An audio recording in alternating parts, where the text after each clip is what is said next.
ભાભીને જો ને, ભાઈ ભાભી ફરવા ગયા છે, ચાલો ને આપણે જઈએ.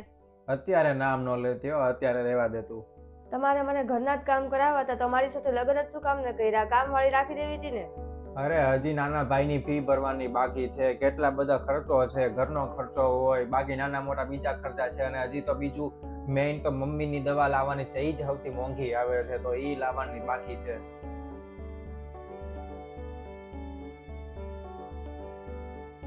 કેમ અચાનક આવી? બધું બરાબર તો છે ને? અરે મમ્મી, બધું બરાબર છે અને મારું સાસરુંય સારું છે. બસ એક ભાવિનને જ તે મારી માટે ટાઈમ નથી, ક્યાંય ફરવા જ નથી લઈ જતા. બધા ફરવા જાય છે.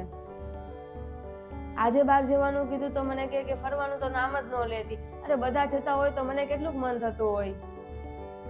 તમે તો મારી બધી બેનપણીને ઓળખો જ છો ને, દર 2 મહિને જાય છે અને ભાઈ ભાભી જાય છે. એ તો અત્યારે ગયા છે, ખાલી ભાભીને જ મને નથી લઈ જતા. મને તો એવું લાગે છે કે મને પ્રેમ જ નથી કરતા. સાસરે બધા મને પ્રેમ કરે છે ને બધા મારા વખાણ કરે છે, એક ભાવિને જ નથી કરતા. બસ ખાલી પૈસા આપી દે ને કહી દે કે તારે જે લેવું હોય ને લઈ લે. પણ એમ થોડી ના હોય. કેમ, એના હાવભાવ ઉપરથી તને એવું લાગ્યું કે એ તને પ્રેમ નથી કરતા? ના ના, એવું તો કોઈ દિવસ નથી લાગ્યું, પણ એ ખાલી મને બહાર જ નથી લઈ જતા. એને શરમ તો નહીં આવતી હોય ને મને લઈ જવામાં? આખા ઘરની જવાબદારી ભાવિન ઉપર જ છે, બીજું કોઈ કમાઈશ તમારા ઘરમાં? ના મમ્મી, એક દેર છે એ હજી ભણે છે અને પપ્પા મમ્મી ઘરે જ હોય છે અને હુંય જોબ નથી કરતી. એટલે જ તો તને કહું છું કે ભાવિન ઉપર આખા ઘરની જવાબદારીનો ભાર છે, તો પછી ક્યાંથી તને ટાઈમ દઈ શકે? અને એણે પોતાના લગ્નનો ખર્ચોય પોતે ઉપાડ્યો છે ને તારા ભાઈની વાત કરેશ તું? તો તારા પપ્પા કમાય છે એટલે ભાઈને બહુ જવાબદારી નથી, એટલે એ ગમે ત્યાં જઈ શકે. અને તારો ભાઈ જે કમાય ને એ બધું એ પોતાની પાસે જ રાખે છે. ઘરના બધા ખર્ચા તો તારા પપ્પા ઉપાડે છે ને.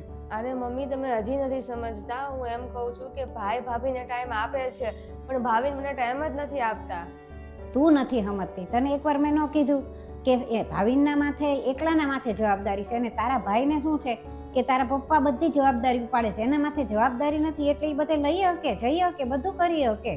અને જો તને તું એટલું બધું હોય, તું ભાવિનને એટલો બધો પ્રેમ કરતી હોય તો તું જ તે નોકરી કરી લે ને. તું તો આટલી બધી ભણેલી ગણેલી છો, તો એને પૈસાનો ટેકો થશે. હા મમ્મી, તમારી વાત તો સાચી છે. મારે કંઈક કરવું જોઈએ તો એના માથે જે જવાબદારી છે એ ઓછી થઈ જાય ને એનું ટેન્શન પણ ઓછું થઈ જાય. અને હવે જો ભાવિનને આવવાનો ટાઈમ થઈ ગયો તો તું તારા ઘરે જા અને ત્યાં બધું સાચવજે, અને મેં કીધું ને એમ કરજે, બધું હરખું થઈ જશે ધીમે ધીમે. અરે ભાવિન, તમે આવી ગયા? હા, મને એમ થયું કે તું સવારે કહેતી હતી ને આંટો મારવા જવું છે, કોઈ જગ્યાએ ફરવા જવું છે, પણ હું દૂર તો તને નથી લઈ જઈ શકતો અત્યારે.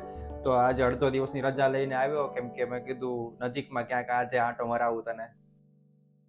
અને આજે આપણે ખાલી નજીકમાં જઈએ છીએ, તો ખોટું ન લગાડતી. પણ થોડા સમયમાં આપણે પાછું ક્યાંક દૂર જશું, કે મારે તો તને લઈ જવી જ હોય છે, પણ બજેટ જ તે સાથ નથી આપતું, શું કરવું? ખર્ચા ઉપર ખર્ચા આવે, અને કદાચ એમાં પાછું રજા લઈ લઉં તો સાહેબ ખીજાય. અને હું તારા માટે જાજુ નથી કરી શકતો, કેમ કે આટલી બધી જવાબદારી છે, એના માટે મને માફ કરી દેજે. અરે એવું ન કહો ને. અને મેં વિચાર્યું છે કે હું જોબ કરીશ.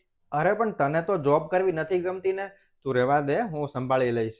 અરે પણ હું એટલી ભણેલી છું ને, કાંઈ જોબ જ ન કરું તો એનો શું અર્થ? મનીષા, મને ખબર છે કે તને ફરવાનો બહુ શોખ છે, અને મારું એટલી સેલેરી નથી કે આપણે એટલું ફરી શકીએ, તો એટલા માટે તારે જોબ કરવી છે? અરે ના ના, એટલા માટે નહીં, પણ જોબ એટલા માટે કરવી છે મારે કે ઘરનો ખર્ચો નીકળી જાય અને તમારી જવાબદારી ઓછી થઈ જાય.